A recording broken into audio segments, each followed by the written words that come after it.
attraction, because it's basically a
Hello and welcome to CCTV's Channel 17 and Town Meeting Television. I'm Matt Kelly with another in our live candidate forums for Town Meeting 2020. I'm pleased to be joined at the table this evening by Burlington City Council Ward 5 candidates William Chip Mason, as well as Nathan Lantieri, or I should say Nate Lantieri. Yeah. We'll refer to them both as Chip and Nate. Our format for this evening is a simple question and answer forum. We invite you, the listeners, to dial on in if you have a question directly of either candidates. That forum number to dial in on is 862-3966. Our questions have been pre-selected, so both candidates know the questions ahead of time. Gentlemen, welcome to you both. It's a pleasure to have you at the table, and thank you for your willingness to serve our city. Yeah, thank you. Our first question is, why are you running and what qualifies you for the position? And Nate, we'll begin with you. Sure. So I'll start with the second part, a little bit about my background. I've been in Burlington for about 5 years now, and in that time I come from a community planning and community visioning background.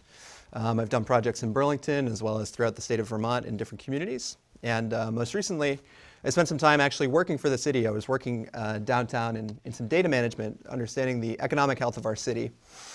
And from that experience, I saw a lot of things that I really liked. You know, a lot of great work being done by the people that work in the technical side of our government. But I also saw a lot of things that I disagreed with, most specifically looking at what voices were empowered in the conversation and the reverse of that of which voices were being excluded and to what detriment that might have had. So I think a lot about what in terms of why I'm running, I think a lot about my love for Burlington, and you know, I would say the same is probably same for Chip as well. And in the time, I've spent a lot of time thinking about where that love comes from and what makes Burlington such a special place and where that vitality comes from. And the conclusion that I've come to is that what really makes Burlington a special place is the people that live here. So often their views and their vision for the future is to create a community that's just, that's equitable, that's empowering individuals no matter what their background is, their socioeconomic status, and that they're able to feel like they can excel and be contributing members of this community regardless of who they know or how much money they have. And I think in the past few years we've seen some decisions made that are not in support of this vision of the future of Burlington. We've seen somewhat of a shift in priorities away from that, where the vision of the city is not so much to empower us from the bottom up, but instead we are, bringing developers, the largest landlords, the most influential in the business community to the table, whereas the people have somewhat had to take a back seat.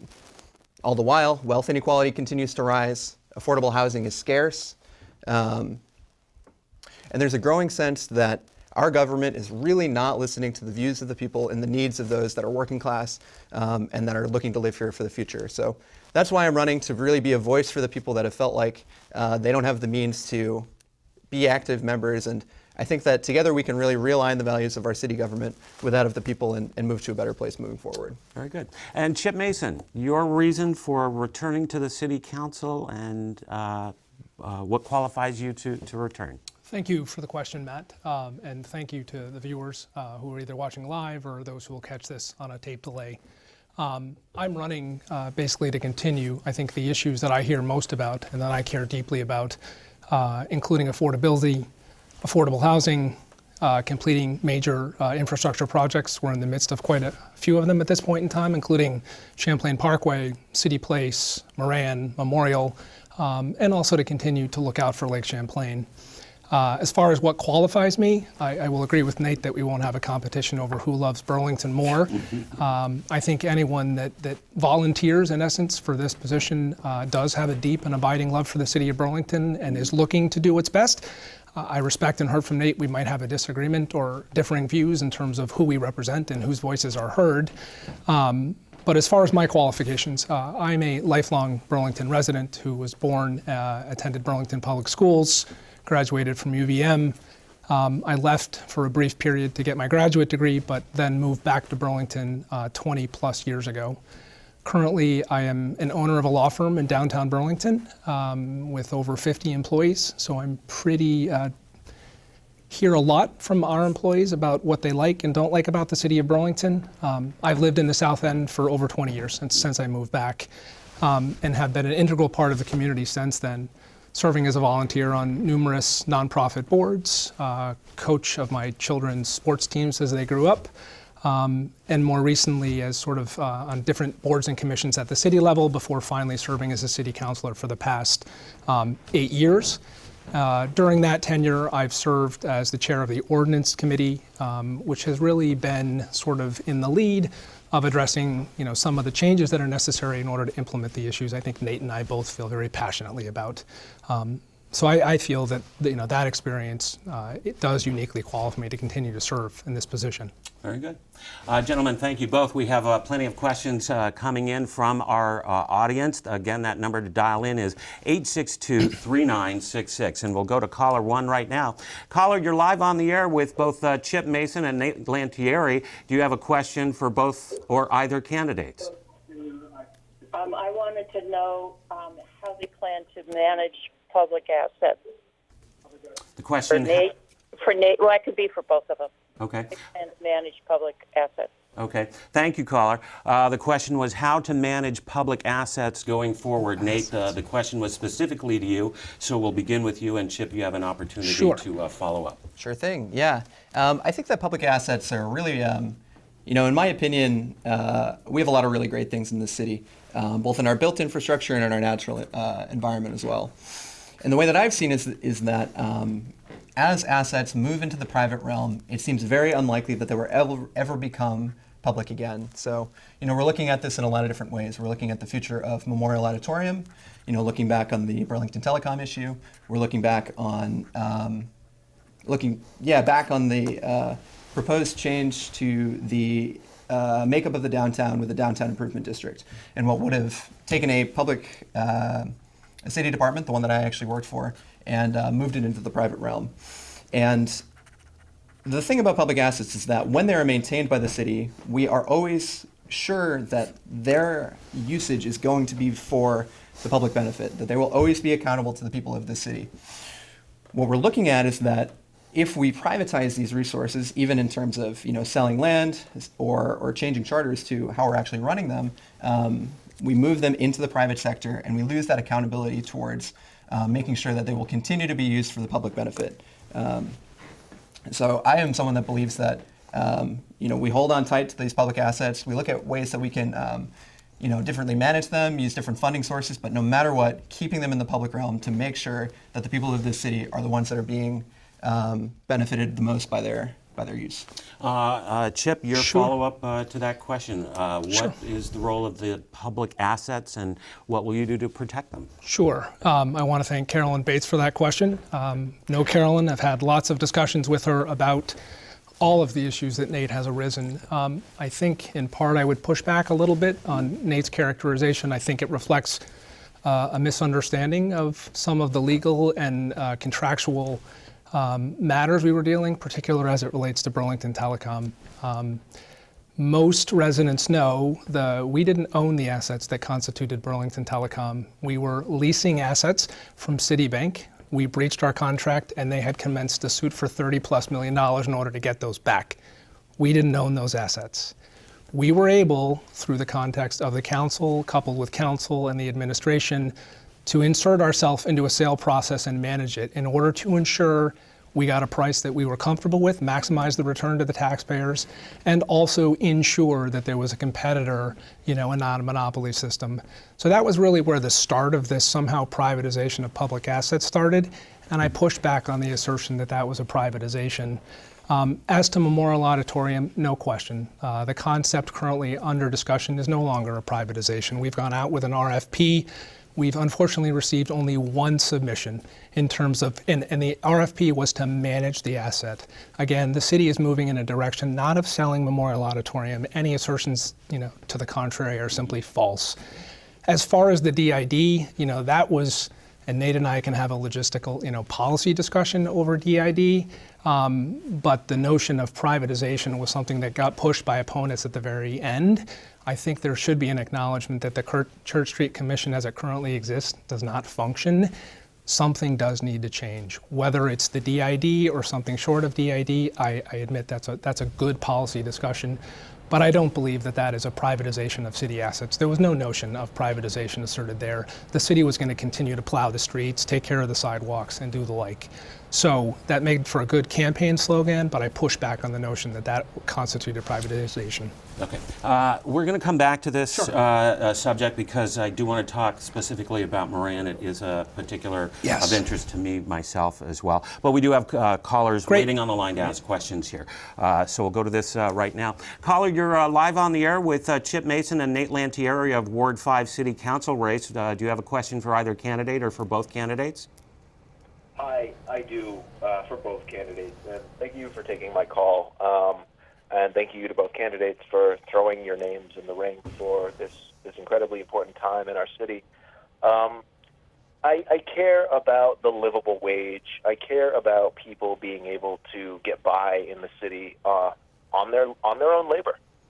So I think talking about the livable wage, I won't waste your time, but I think it's important to provide a little context before I ask my question.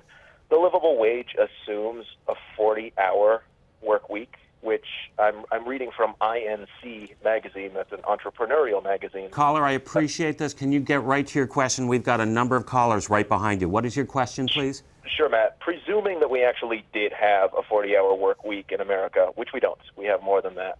What would a livable wage amount to in order to afford market rate housing here in Burlington, Vermont? Very good question. Thank you, caller. The question was about a 40-hour work week, a livable wage to afford market rate housing in the city of Burlington. And Chip Mason, will begin with you. Longtime member of the City Council. This is a big issue. Yes, it certainly is. I have to confess I'm not an economist, and I don't know that I would be capable of calculating what a livable wage is. What I can assert is we do have a living wage ordinance on our books that we tweaked about 5 years ago.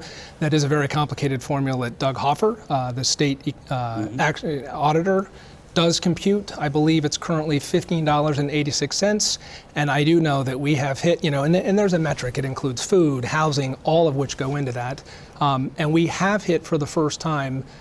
Historically, it was an artificially set, and the index never got up to that number. We finally have hit the place where the number aligns with the bottom.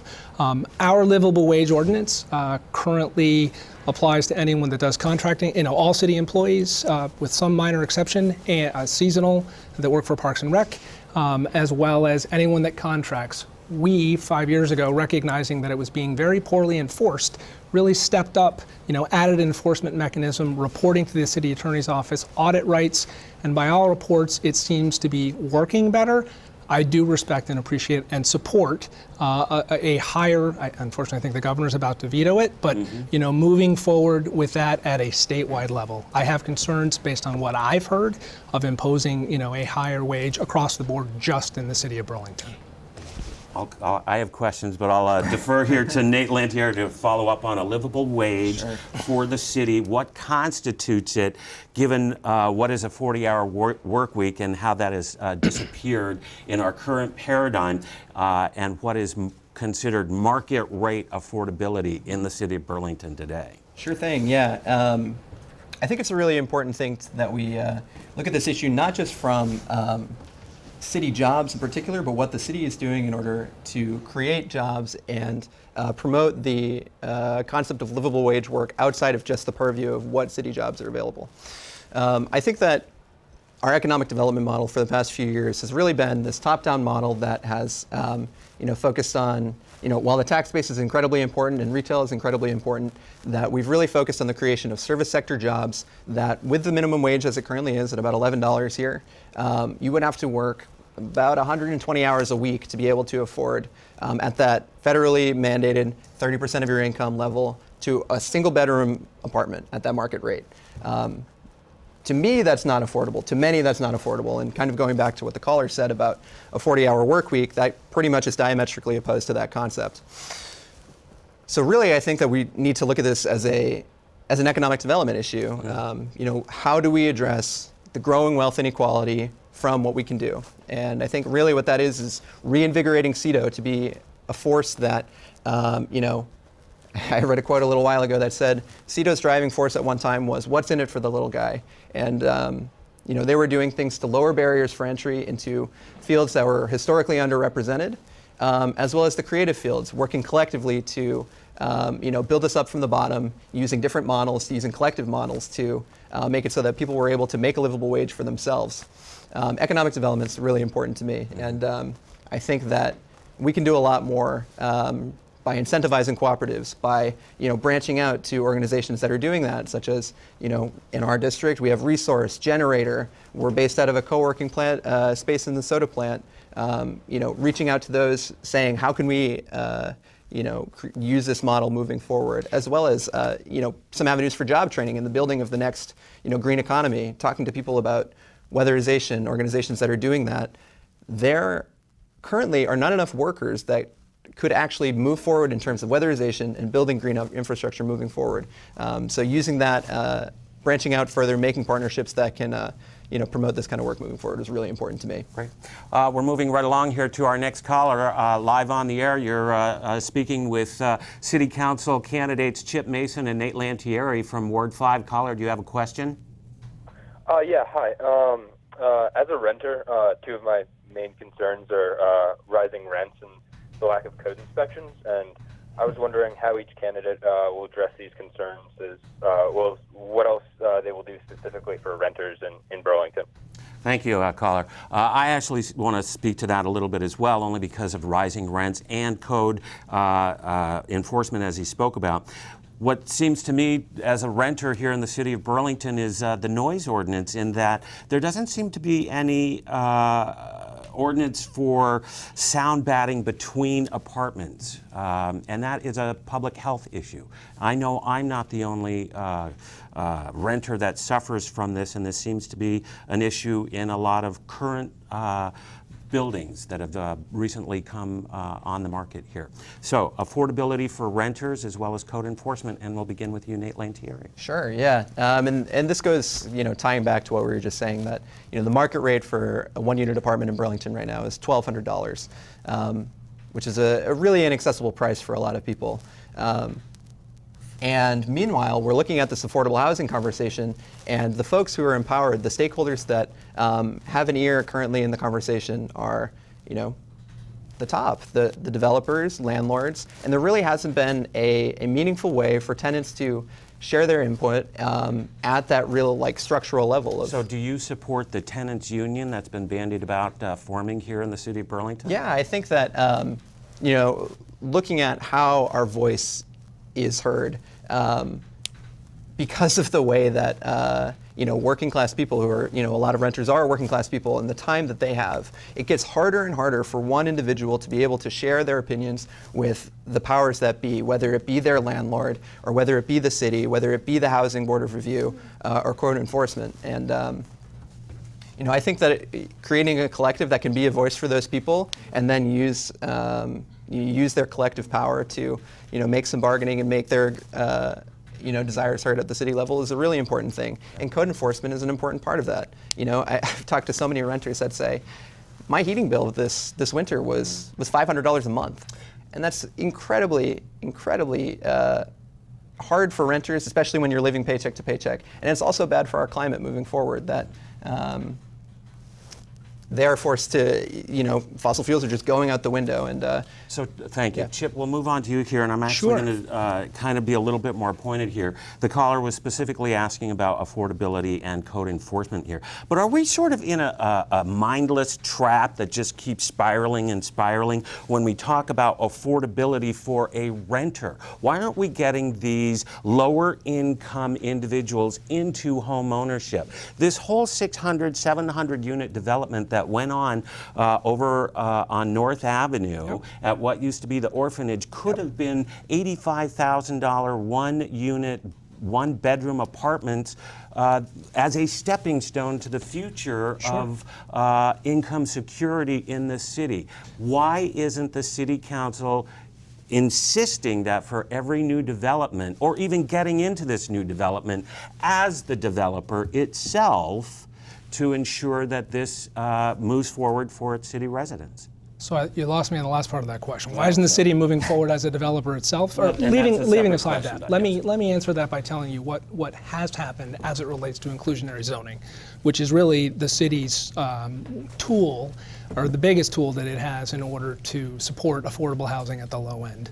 So through a combination of progressives, Democrats, and administration, we started multiple years ago as part of a housing study looking at the number of IZ units that had been built. And unfortunately, the results were dismal.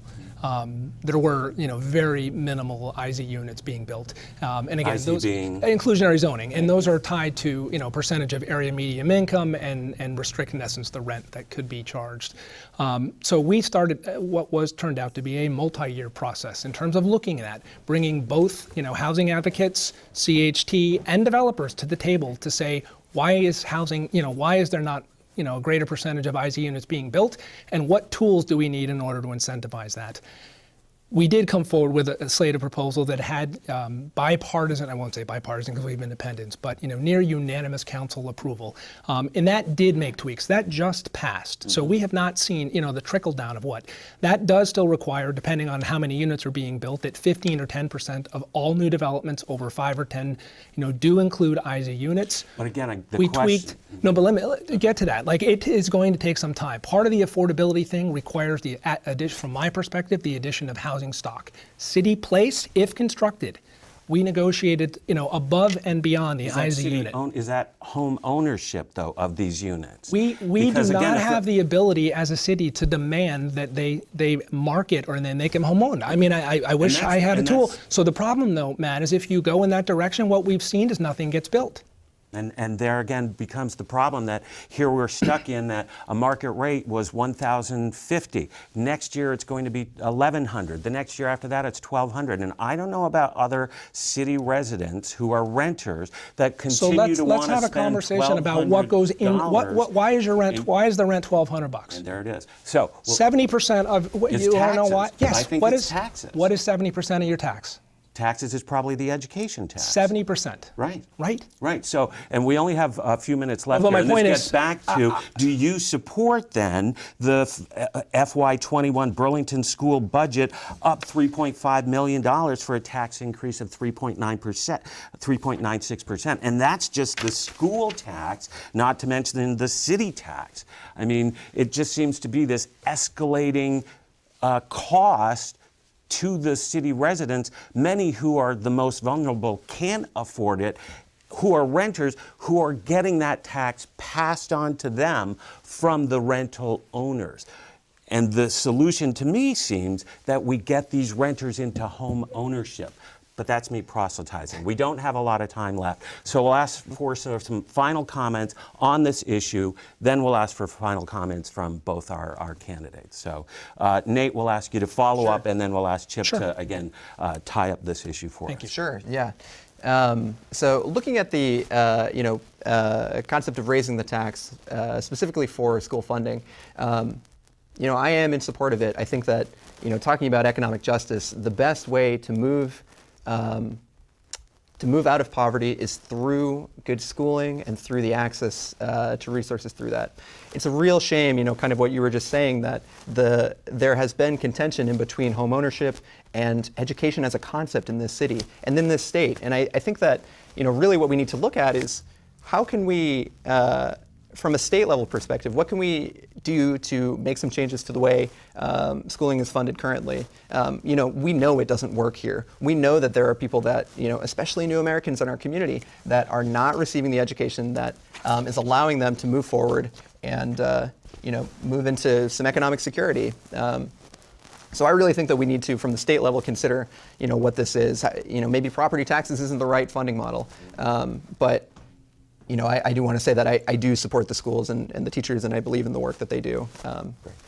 Chip, so just to wrap up the question again, it was about affordability for renters, code enforcement, but then it devolved into, again, the property tax and the school budget. So it's all tied in together. Yes. So just wrap it up for us before final statements. I wish I had a simple solution. I mean, the answer is I am supporting the school budget as it's going forward. I do recognize the constraints that this puts on taxpayers.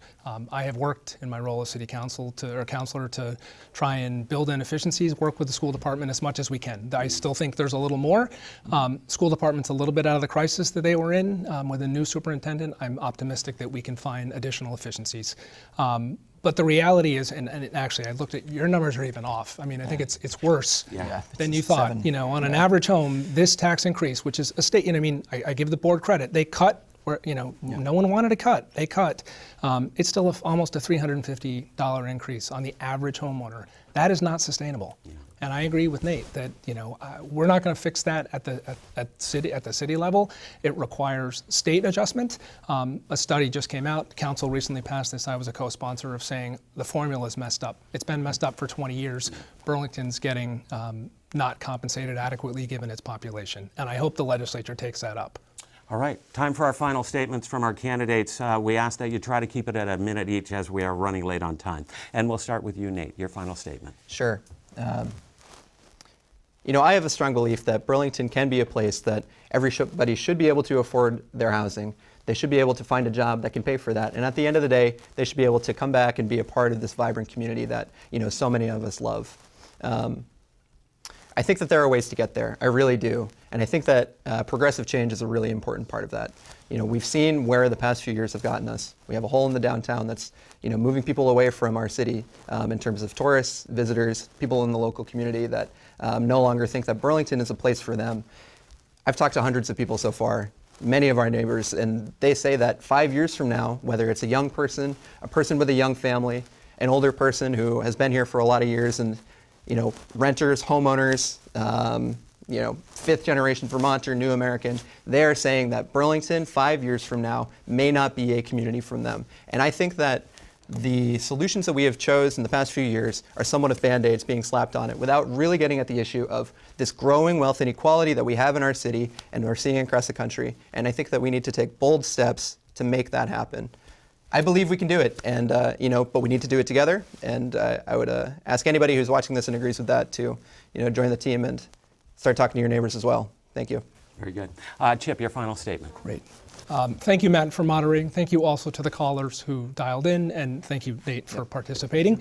As I start my re-election campaign, I hear some of the very same concerns and issues. We're knocking on the same doors, hearing the same questions and concerns about housing affordability. Can I stay?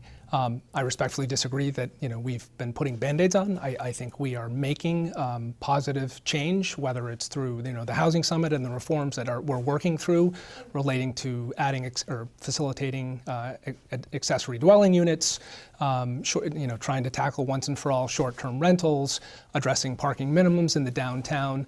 Those are all changes that I think are integral and will start to move the needle. Those coupled with the changes that we have shepherded and spearheaded in terms of form-based code in the downtown, all are designed to incentivize infill development, which is all we have left. There are no more green spaces in the city of Burlington. So I believe that continuing to add housing stock coupled with the other reforms that we're addressing will start to bend the curve. I will continue to work on the education piece, which again is 70% of our budget that the City Council has nothing to do with. But I will continue to lead my efforts in that regard.